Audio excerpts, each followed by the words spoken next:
everyone, and welcome to Inside Archaeology, the YouTube channel giving you a sneak peek inside history's mysteries. Today we are exploring the latest exciting archaeological news and discoveries from January 2025. Yes, that is correct. Archaeologists are still making groundbreaking discoveries every day. However, your newsfeed might have decided not to show them to you.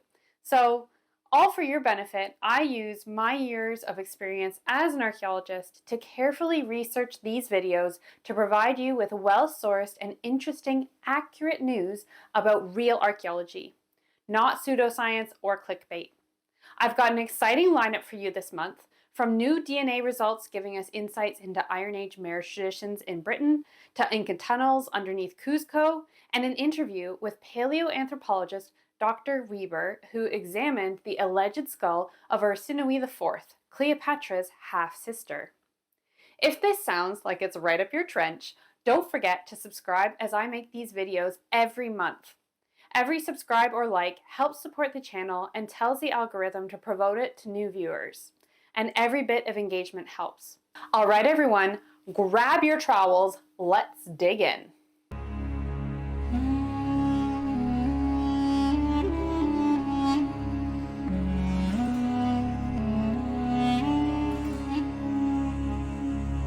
We have 8 stories today in our top discoveries segment, which I will cover in chronological order, starting with those that go the farthest back in time and working my way up. We begin with lots of news from where else? Egypt. January is usually a pretty big month in Egyptian archaeology. Around this time of year, they tend to release all their news about recent discoveries, and 2025 is no different.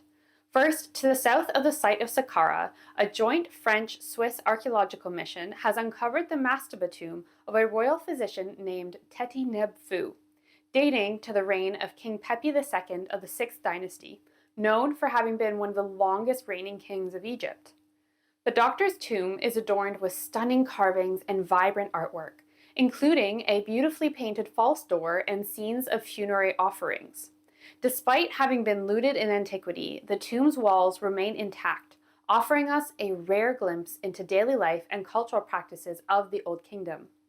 A stone sarcophagus was found inside with inscriptions of the physician's name and prestigious titles, including Chief Palace Physician, Priest and Magician of the goddess Serket, which meant that he was a specialist in poisonous bites, Chief Dentist, and Director of Medicinal Plants. The last title has only been found on one other ancient Egyptian artifact, and Chief Dentist is also a very rare title.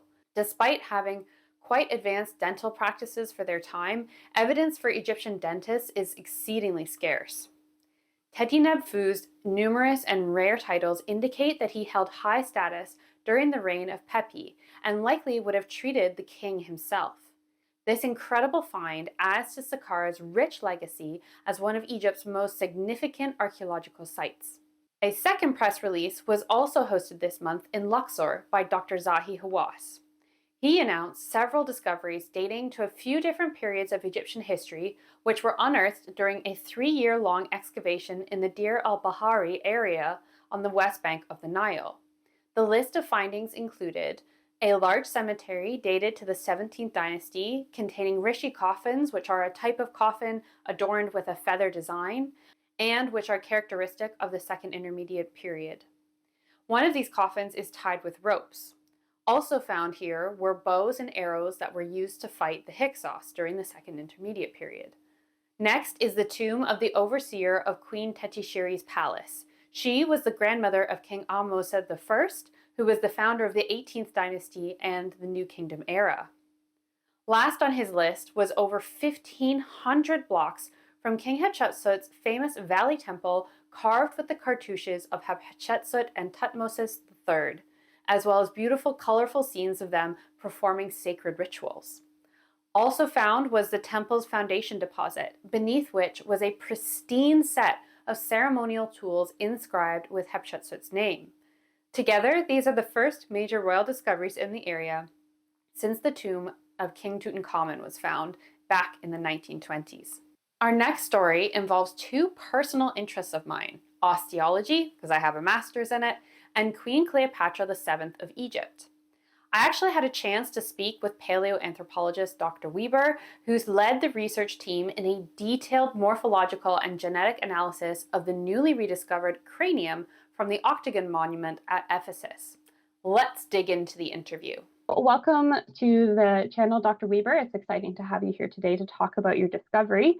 Can you tell us a little bit more about the significance of these remains from Ephesus and their location? Yeah, the significance comes from the fact that the people thought in the last at least 20, 30 years or even longer that this might be the sister of Cleopatra.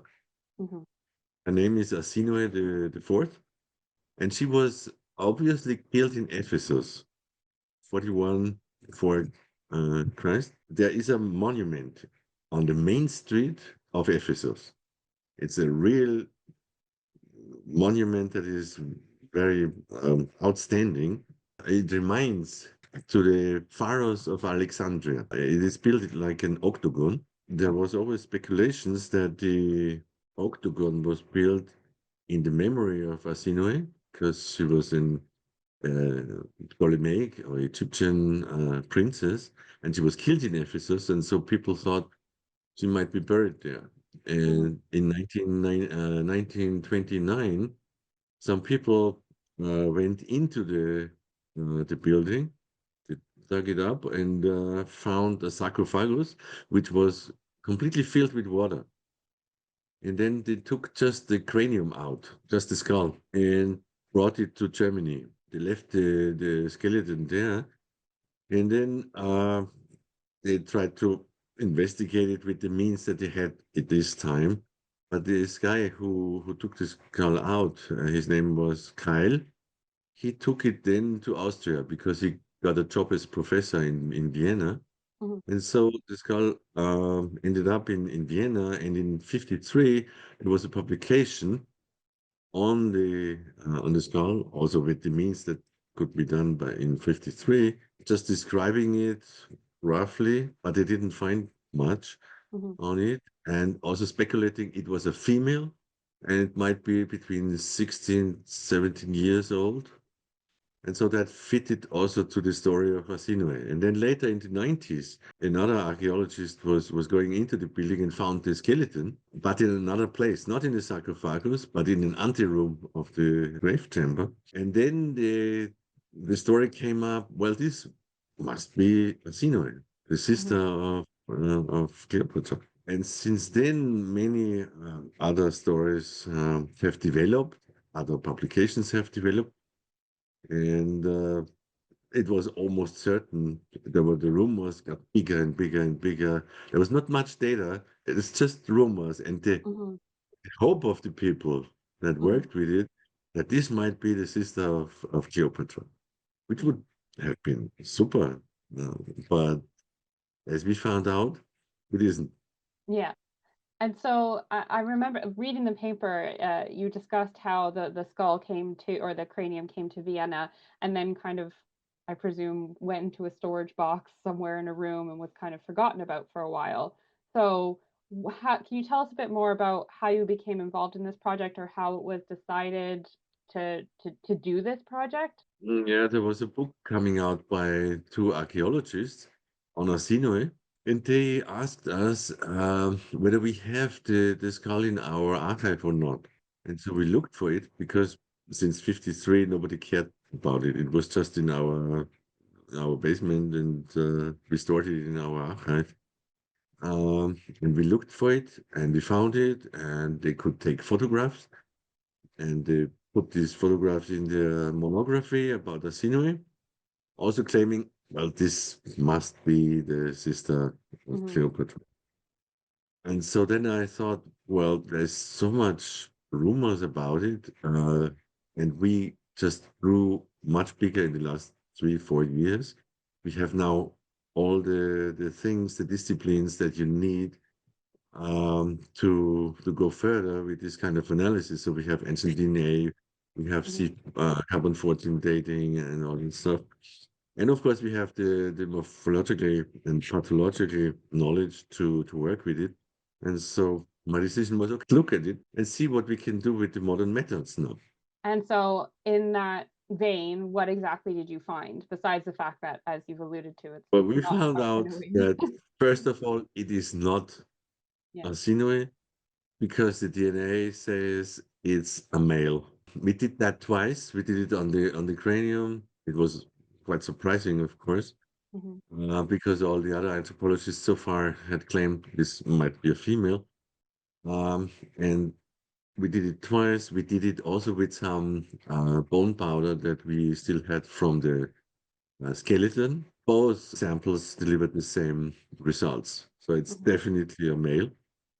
And we worked on the skull with all our methods that we have. We did micro CT, microcomputer tomography. We looked deep into it. We found that this individual was between 11 and 14 years old. So it was a young boy. And we found out that the skull is really weird. There were some developmental disorders. For instance, there was a suture on the cranial base that usually fuses with 65 or so. Yeah? So in the age when you retire. But in this 11 to 14-year-old boy, it was already fused. And that was the reason why it was very distorted. It was asymmetric. But the most striking thing that we found was that his upper jaw, we call it maxilla, the upper jaw, had a really strange angle in comparison to the cranial base.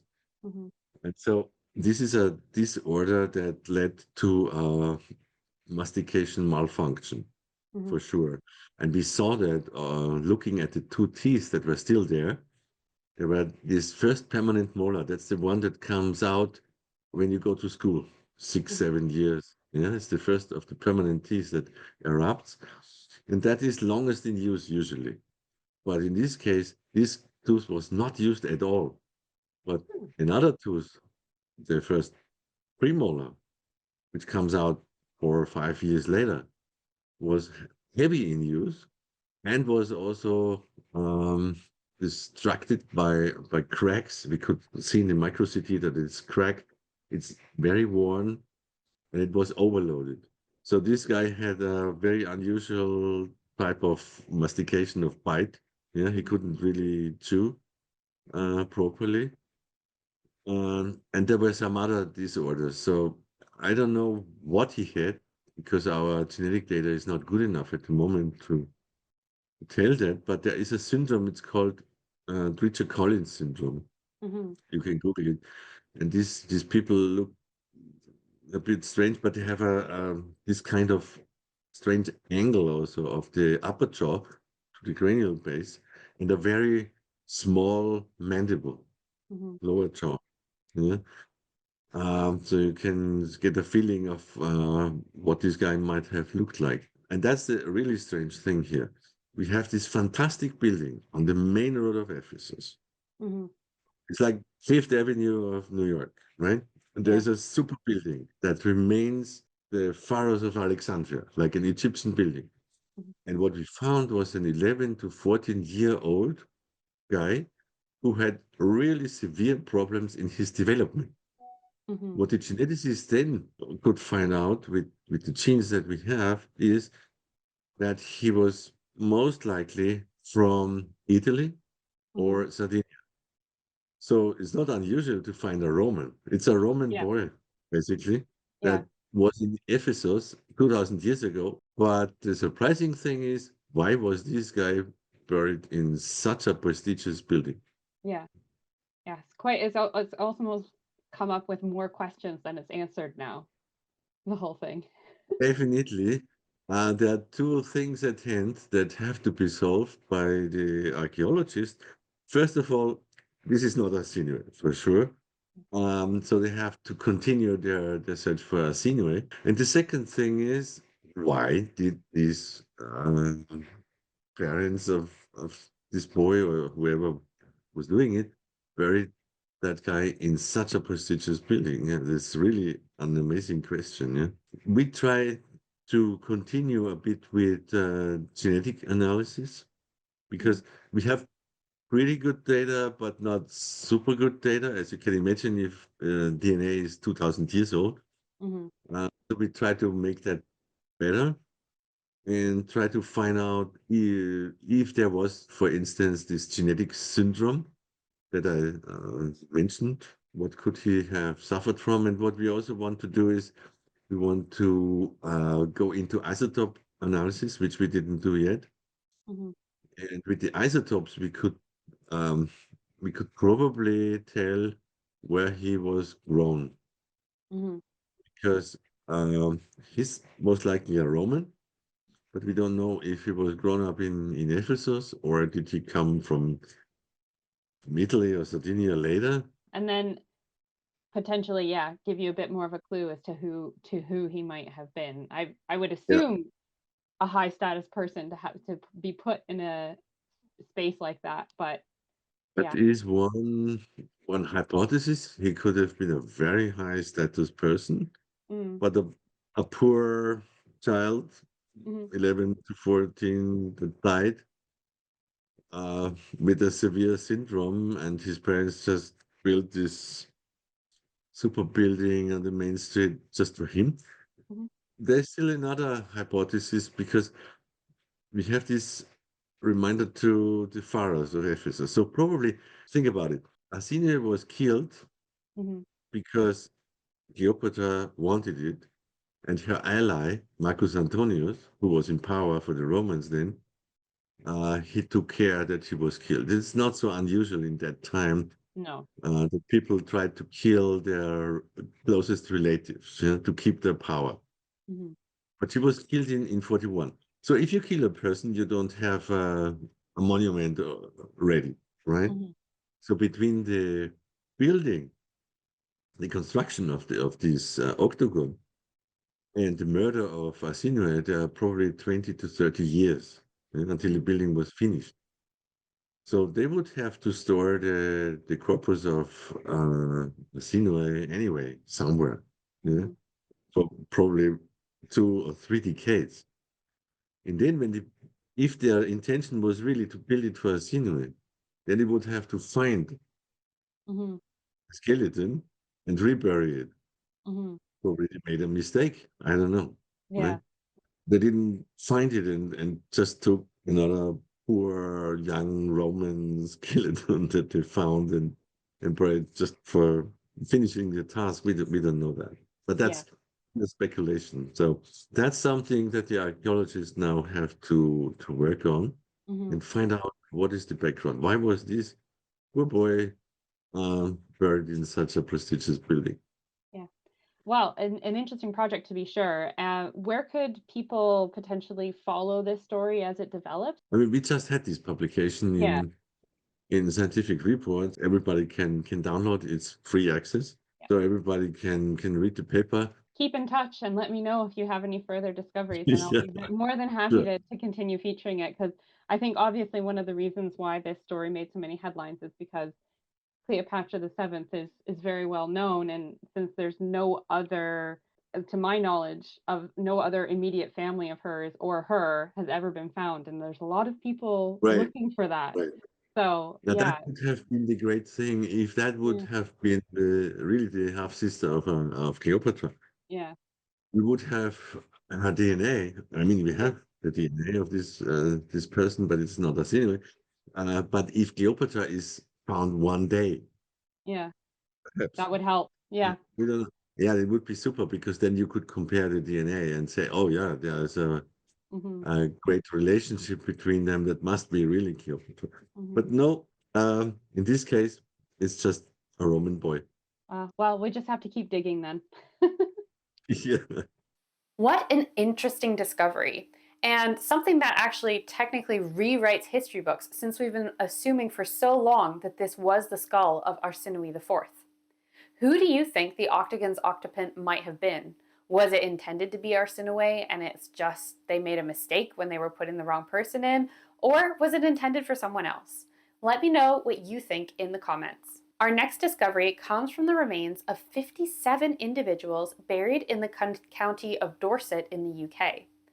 Most of these people were associated with the Durotriges tribe, a Celtic group that occupied the central southern coast of Britain from around 100 BCE to 100 CE. For the study, researchers sampled DNA from a site near the village of Winterbourne Kingston, nicknamed Duropolis, which archaeologists from Bournemouth University have been excavating since 2009. Previously, the team had observed the more richly furnished Durotrigan burials to be those of women. Now, ancient genomic analysis has found that the burials consist of an extended kin group centered around a single maternal lineage, with unrelated burials being predominantly male. More than 2/3 of the genetically identified kin belong to a rare mitochondrial, i.e., female, lineage that has not been observed previously in ancient sampling. The predominance of this single matriline is not skewed by an abundance of siblings, as there were only 2 pairs of sisters present. In contrast to this, it was found that the Y chromosome diversity in the burials was quite high. These results have been interpreted as evidence of a marriage practice where men moved to join their wives' families, known as matrilocality. To place the results in context, the researchers then looked for a reduced mitochondrial diversity at 156 other Iron Age burial sites across Britain, again finding signs of matrilocal communities, which suggests that this was a widespread practice across the island by that period.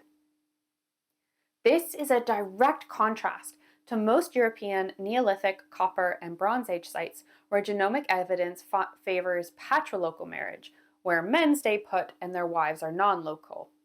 This discovery is significant as despite being on the cusp of the historical era, little is known about the social structures of Iron Age Britain, as all written accounts of these people are by foreigners, predominantly Romans like Julius Caesar, and thus they have been viewed as being suspect and tinged with the bias of the deeply patriarchal Roman and Mediterranean worldview.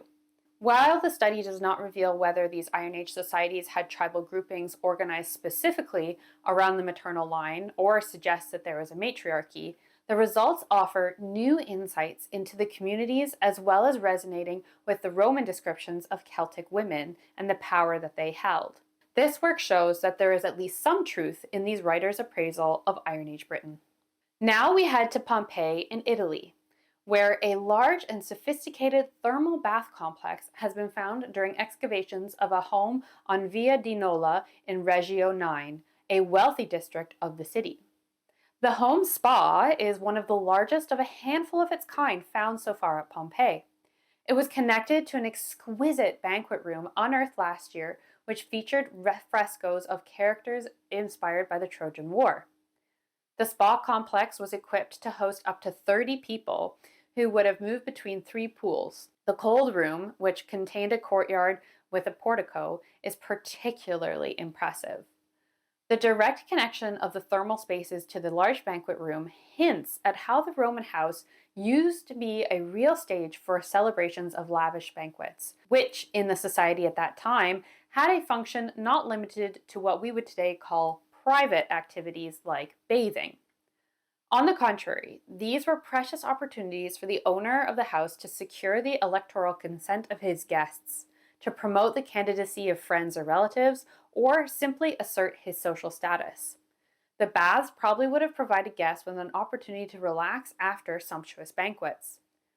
Excavations in this area of Pompeii have yielded plenty of other discoveries since they began in February 2023, including a home containing a cramped bakery where enslaved people were believed to have been imprisoned and made to produce bread.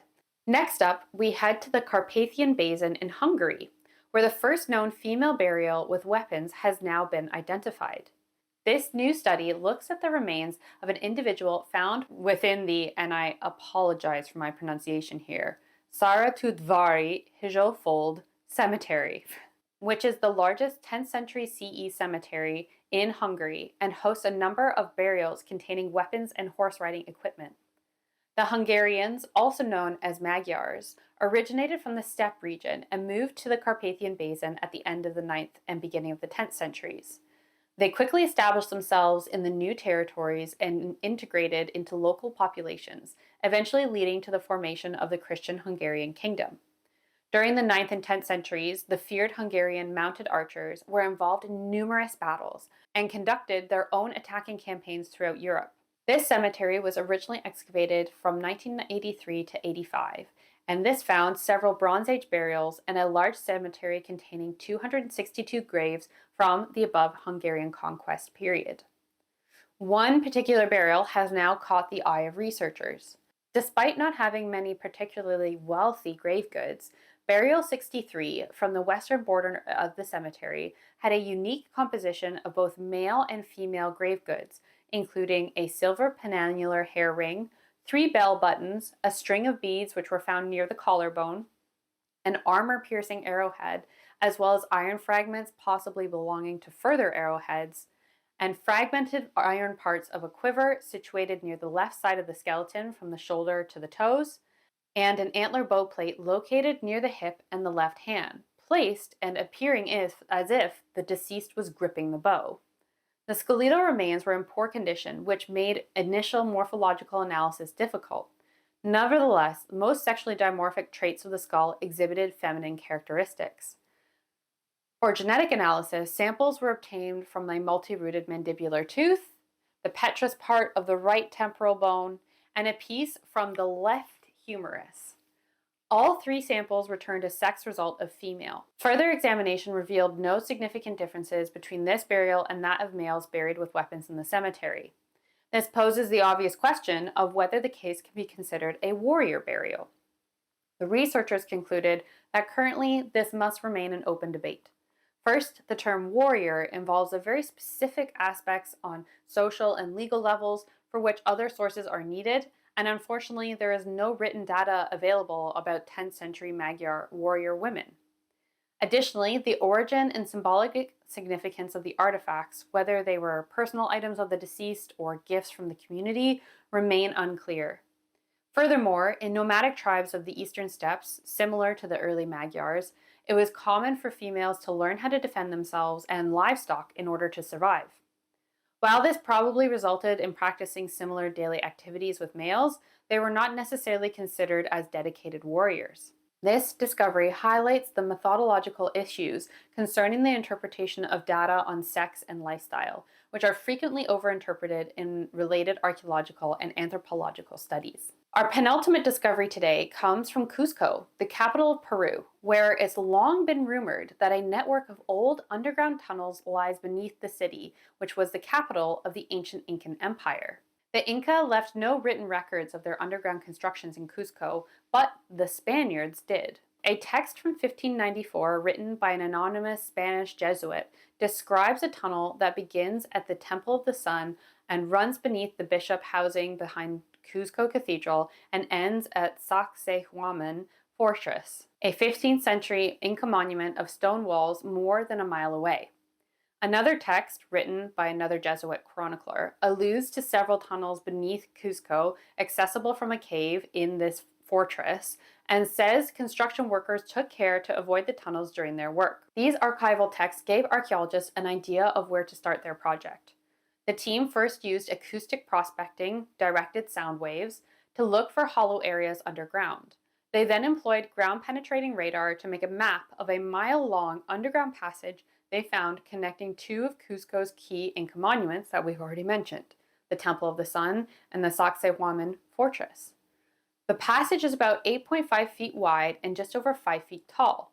Inca builders constructed the so-called chincana by digging a ditch, lining it with stone walls, and covering it with beams and ceiling. These dugout passages probably ran directly under Cusco's above-ground streets and walkways.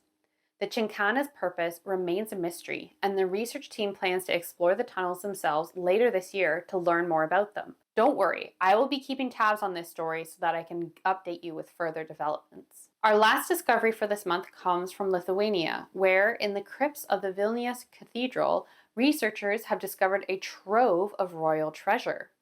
The regalia had been stowed for safekeeping at the outbreak of World War II and remained hidden for the past 85 years. Last fall, experts were invited to explore the cathedral's subterranean level, where they used an endoscopic camera to look into cracks and holes in the crypt's walls. In December, the researchers opened a secret hiding place in the church's crypts.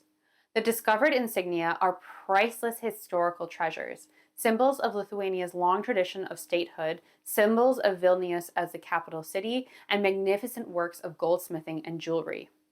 The collection includes a crown of Alexander Jagiellon, the King of Poland between 1501 and 1506.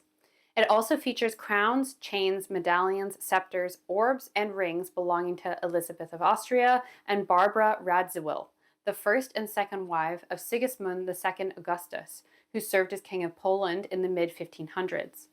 Each of these kings acted also as Grand Dukes of Lithuania, as Poland and Lithuania were linked through personal and political unions between the 14th and 18th centuries. In 1931, a flood damaged the cathedral's crypt, exposing the three rulers' coffins. The funerary regalia was then gathered from the burials, wrapped in newspaper which dates to 1939, and tucked in a cavity beneath a staircase in the crypt. Historians knew from records that the cache of regalia existed, but attempts to find it hadn't been successful until now. The trove has been catalogued and will now undergo restoration before being publicly displayed later this year. That's it for our top discoveries. Which one was your favorite? Let me know in the comments. If you enjoyed this segment, don't forget to like the video. Now we're going to move on to current news and events. First up is more news from Pompeii, this time concerning ticket sales. The popular site is following the footsteps of other major archaeological tourist sites by imposing a daily cap of 20,000 visitors to the archaeological park during peak times. Tickets will also now be personalized with the names of visitors on them. This decision comes in the wake of record numbers of visitors in the summer of 2024, with an influx of over 4 million tourists and peaks of over 36,000 admissions on one of the first Sundays of the month when there is free entry to the site. This is part of a series of projects designed to mitigate anthropogenic pressure on the site, which can pose risks both to people, for example in the case of an earthquake, and to cultural heritage, which is so unique and fragile. The Parks Administration are focusing on slow, sustainable, and enjoyable tourism, not mass tourism. The measures are designed to manage the influx of visitors as well as to ensure the safety and personalization of the visit. In addition to the daily limit, time slots will be added from April to October. Tickets can be purchased both on-site and online, and considering the new system, I would highly recommend purchasing them in advance to guarantee entry on your desired date. Next up, in the middle of the night on January 25th, 3 hooded thieves appeared outside the Drent Museum in Assen, a city in northeastern Netherlands. Security camera footage shows them carrying a duffel bag, a crowbar, and flashlights.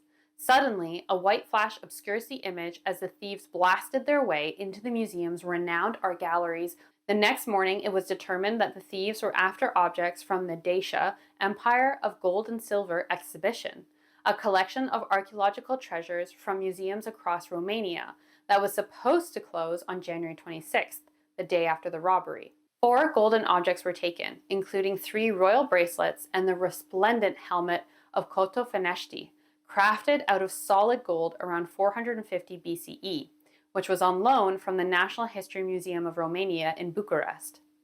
The theft sparked outrage in Romania, and after an investigation involving camera recordings and numerous tips from the public, police have now arrested 3 suspects, while a 4th remains at large. International agencies, including Europol and Interpol, are working to track the stolen artifacts down, whose whereabouts remain unknown. Let's hope the last suspect is caught quickly before the artifacts can be melted down and sold. Our last story in this segment is the news that Cardiff University in Wales has plans to implement a major cuts program that includes around 400 job losses and the closure of 5 schools. The 5 disciplines and programs earmarked for closing are ancient history, modern languages and translation programs, music, nursing, and religion and theology. On the back of this, the university administration will want to then create 4 new schools as a result of mergers. The remaining elements of history and archaeology are proposed to join the new School of Global Humanities. Despite remaining on offer, there's no doubt that the archaeology department at the school will be much reduced as a result of this plan. The Council for British Archaeology has issued a statement saying they are deeply concerned about the potential cuts, especially when the university has played a vital role in training archaeologists as well as in championing different partnerships like the award-winning CARE Heritage Project. The challenges facing Cardiff University are part of a wider crisis in higher education where financial pressures are leading to cuts in key subjects particularly in the humanities, of which archaeology is a part. And these subjects are already underfunded and often undervalued disciplines. Yet they provide enormous benefits to society, including fostering community belonging and identity, skills development, supporting well-being, and more. I mean, we all wouldn't be watching this video if we didn't find some benefit in archaeology or have an interest in it, would we? Hopefully the university will find a better way to lessen its budget deficit than cutting jobs. And I think maybe a good place to start is the £290,000 salary of its vice chancellor. I don't know, just a suggestion. That's the end of current news and events. There wasn't any announcements that I saw for entertainment or pulp culture, aside from the release of the remastered Tomb Raider 4, 5, and 6 games in February, but I'll be definitely picking those up and then speaking more about it in the February edition of Archaeology News. So don't forget to subscribe to hear more about that. All right, everyone, time to pack up our discoveries and hang up our shovels for today. Did you like this video? Is there anything important that I missed? What was your favorite story from this month? Don't forget to comment, like the video, or subscribe to the channel before you leave. If you're feeling extra generous, you can give me a super thanks or go to my Ko-fi page and support me with a small donation. If you're looking for a more tangible return than my eternal gratitude, have a look at my Redbubble shop and get a sticker, t-shirt, hat, or mug with your favorite archaeology slogan on it, all designed by me. Taking a few seconds to support me in any way you can helps grow the channel and promotes quality heritage content that is well-sourced, researched, and presented by somebody who is an expert in this subject. It shows the algorithm that people are interested in real archaeology. Thank you so much for watching. Stay curious, and I hope to see you on my next adventure inside archaeology.